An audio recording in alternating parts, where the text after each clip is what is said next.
It's upgrade time for my 20-ton shop press.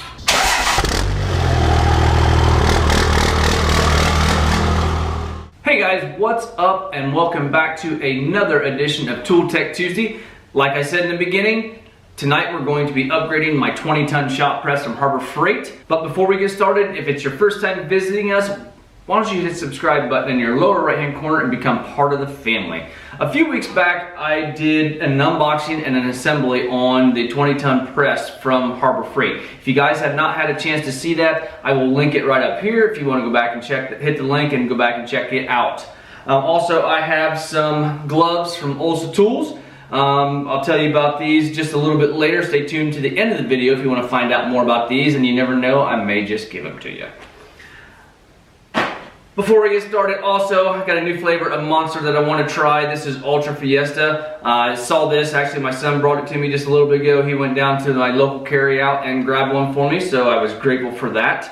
I have decided also on Tuesdays is going to be mail time. So if I go down and check the P.O. box, which I'll make sure and check it at least once a week, and if there's something in there, I'll use Tuesdays, the tool videos, to be able to do those unboxings from the P.O. box and do mail time on Tuesdays with Tool Tech Tuesday. Thank you, Caleb, once again for the wear sleeve press that we used on the Cummins, and also whoever sent me the case of Ultra Black. It's greatly appreciated. Thank you guys very much.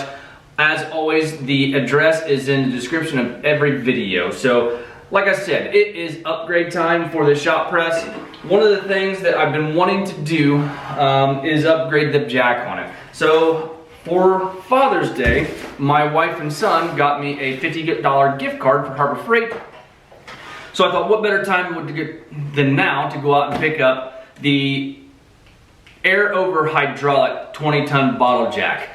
They sell these out there. I picked this up tonight for $89. Normally they are $120, and then they had a coupon for $89, and then I had a $50 gift card, so I get like 46 bucks in this jack tonight. This is a 10 to 20 pound jacking capacity. It has 110 to 120 pound working pressure on your air compressor. It has a 48-inch 3/8 hose on it with a standard 1/4-inch air power or air coupler for your compressor. So we'll get started here. We'll get that bottle jack out of there, and then I have not even unboxed this yet to see if the base is going to work. So before we do that, let's go ahead and get this out of the box and make sure everything is going to work, and we don't have to do any type of fabrication to get it to fit on the press itself.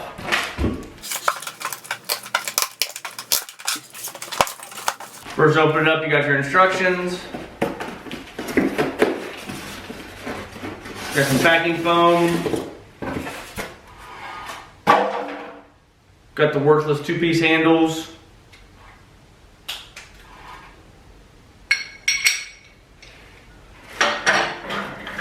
And then you have the jack itself.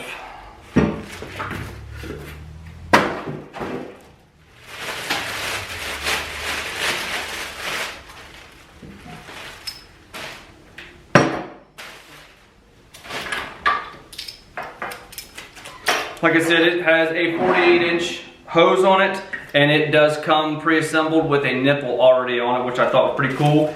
It comes with an extra seal kit, which is pretty nice, and it does have its own set of return springs on it, but I think I'm going to go ahead and remove these return springs because there is return springs on the press itself. So let's go over there and get this set up and get it put into the press. First, we'll go ahead and remove this top cap and take these springs off so we can get these out of the way.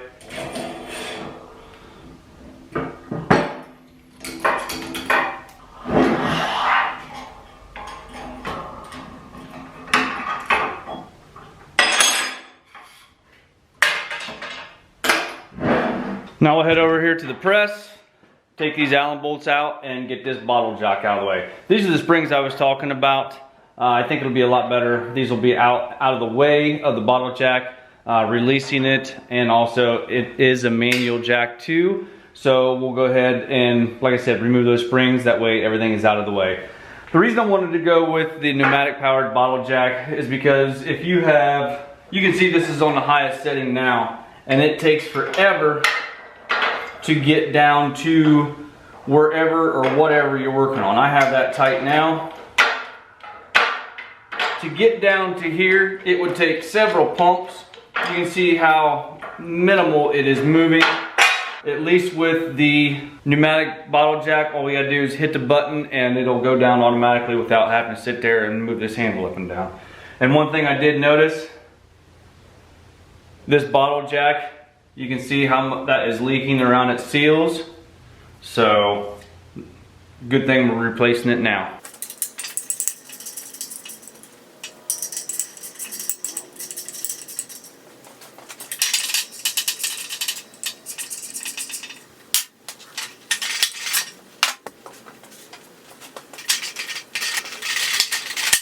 Well, that's pretty much all there is to the install. So let's go over and grab the air hose and hook it up. Just hook up your air hose. Make sure your release valve is tight. Just like that.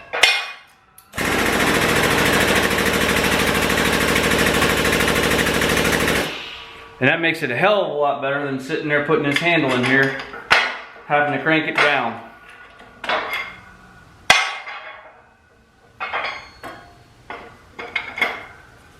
And you got your release right there. The only thing that I wish it had that it doesn't have is a power release to where you could just hit the your button and have it come up on its own. One last thing that I may do or may not do, some of you may be thinking, well, I took these Allen bolts out of each corner, one here, then one back there, I should put them back in. But if you look, it is pretty secure. It really doesn't, it won't come out of there. All of your force is over your anvil itself, so basically the springs are going to keep it in place, and I really don't need to have those in there. We may grab something just to clamp it in place. I don't know, we might not. Something else I might like to do is make something, maybe make this just a little bit longer, make a handle, that way I don't have to have this to release it, or the cheap handles it came with over there. So that might be something I want to make too. I'll have to find out what thread this is and then just get some type of knob. Either weld this to a knob or put a longer roll pin in it. Something just to make it just a little bit easier than having to have the handle over there all the time. And then I did orient it so your air motor is on the back side. That way it is out of the way also. One of the other things I did, they did not have any casters in with a 3/8 stud. So I had these with the 5/16 laying around. So for right now, I just threw it on these just so it's a little bit portable and I can move it around a little bit easier when I want to use it. These do have 110 pound capacity, but if you put anything else in, that'll hold the press itself pretty good. They're 110 pounds each, but you put something heavy in a press, they're not gonna hold up very long at all. All right, that is one of the quickest upgrades you can do to your Harbor Freight shop press. Now, all in, if you had to buy that, we did pick up the shop press, or Dad did pick up the shop press with the coupon and that they run in their magazines once a month.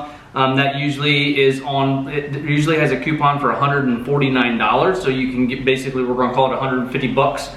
And then the bottle jack, the pneumatic bottle jack that I just picked up tonight was $96.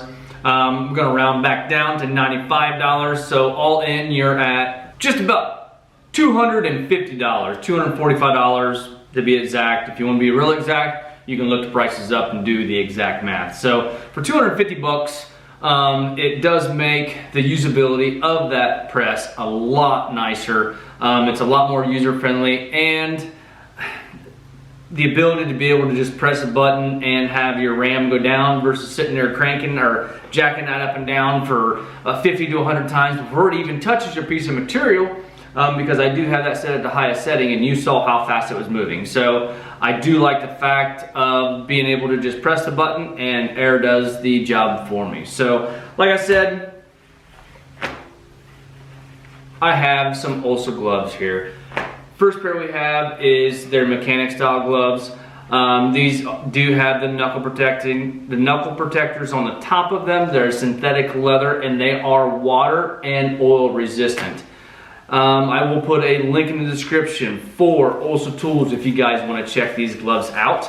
I will tell you from experience, I have 2 pairs of these mechanic style gloves now. First pair I got were too small. These gloves right here run a size small, so if you're going to pick these up, make sure and get 1 size bigger than you ordinarily wear. This is Also Tools mechanic gloves. I have not used them yet because these are new. My son has used my other pair and he says he likes them. This pair here is a nitrite covered sandy. These are cut resistant and they also are classified as a mechanic's glove, and they have the knuckle protectors too. I've used these a lot and I like them. This will be my 2nd pair of these I have. The other pair is so good, I just have these just because I wanted another pair and they were gracious enough to send them to me. These run right on as far as sizing, so whatever you wear, go ahead and pick up the corresponding pair. So like I said in the beginning, you know what, I like these gloves. The first 2 people to comment on this video, I'm gonna give you guys a pair of your choice. So like I said, the first 2 people to comment on this video right here, if you guys want a pair of gloves, just comment on the video. You like the video, whatever. The first 2 people that comment on this Harbor Freight video, I'm gonna give you guys a pair of gloves. So we'll see how many people watch clear to the end, and maybe you can get yourself a free pair of gloves. Anyway guys, I think that's pretty much all I have. If you don't mind, hit that like button, give me a thumbs up, subscribe if you have not already done so, and we'll talk to you guys later on.